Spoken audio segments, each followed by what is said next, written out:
নমস্কার, আমি অদিতি চক্রবর্তী। সবাই কেমন আছেন? আশা করছি সবাই ভালো আছেন, সুস্থ আছেন। আজকে আমি আপনাদের জন্য খুব সুন্দর একটা ভিডিও নিয়ে এসেছি। আজকের ভিডিওতে আমি দেখাবো কিভাবে একটা ফুল তৈরি করা যায়।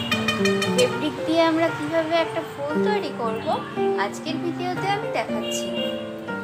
আজকের ডিজাইনটা আমি করছি আগের দিন যে ডিজাইনটা আমি দেখিয়েছিলাম সেই ডিজাইনের অর্ধেকটুকু আমি আজকে দেখাচ্ছি।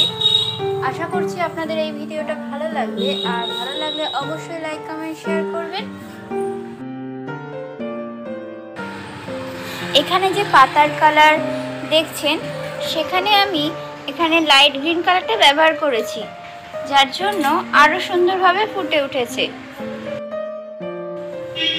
আর রঙের ক্ষেত্রে রাউন্ড ব্রাশ দিয়ে ব্যবহার করলে, মানে 0 নাম্বার বা 1 নম্বর রাউন্ড ব্রাশ যেগুলো আছে সেগুলো ব্যবহার করলে খুবই সুন্দরভাবে রং করা যায়। ডিজাইনগুলো আমি অল্প অল্প করে দেখানোর চেষ্টা করলাম যাতে আপনাদের খুব সুবিধা হয়। যারা নতুন শিখছে তাদের জন্য খুব ভালো হয়।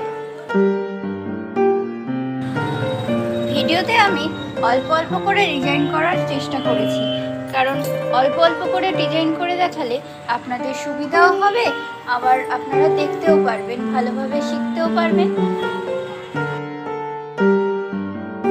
সবকটা ভিডিওতেই আমি দেখানোর চেষ্টা করি সবাই কিভাবে সহজ পদ্ধতিতে আঁকতে পারবে, তাহলে তোমরাও শিখতে পারবে আর আমারও খুব ভালো লাগবে।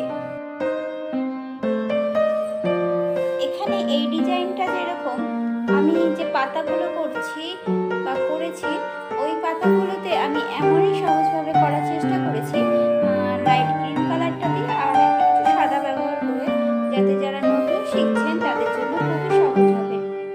আর এখানে যে আমি ফুলটা করছি দেখুন, আমি একটু গোল্ডেন ইয়েলো কালারটা নিয়েছি আর হোয়াইট কালারটা নিয়েছি। হোয়াইট কালারটা ওপরে দিচ্ছি আর সামান্য একটু গোল্ডেন কালার নিয়ে আমি ফুলের পাপড়ির নিচের দিকটা দিচ্ছি আর দুটো রং মিশিয়ে দিচ্ছি, যাতে বোঝা না যায় আমি দুটো রং ইউজ করছি।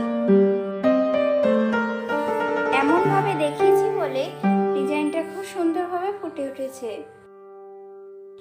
এই জন্যই আমি দুটো পার্ট করে ভিডিওটা দেখানোর চেষ্টা করলাম, যাতে আপনারা ভালোভাবে বুঝতে পারেন আর দেখে কিছু শিখতে পারেন। আমি এখানে পাতাগুলো খুব সহজ পদ্ধতিতে করেছি। এখানে পাতাগুলো এতটাই সহজ পদ্ধতিতে করেছি যারা নতুন শিখছো তাদের জন্য খুবই সহজ হবে। এখানে যে ফুলটা আমি করছি এখন, এখানে সাদার উপরে একটু অরেঞ্জ কালারটা দিচ্ছি, যাতে ফুলের পাপড়িটা আরো সুন্দরভাবে ভালো লাগে আর বোঝা যায়। আর সবাইকে একটা কথা বলার, সবাই যখন রং করবে একটা কাপড়ে, তখন কাপড়টাকে ভালো করে একটা ফ্রেমে আটকে নেবে, তাহলে সুন্দরভাবে ডিজাইনটা হয়।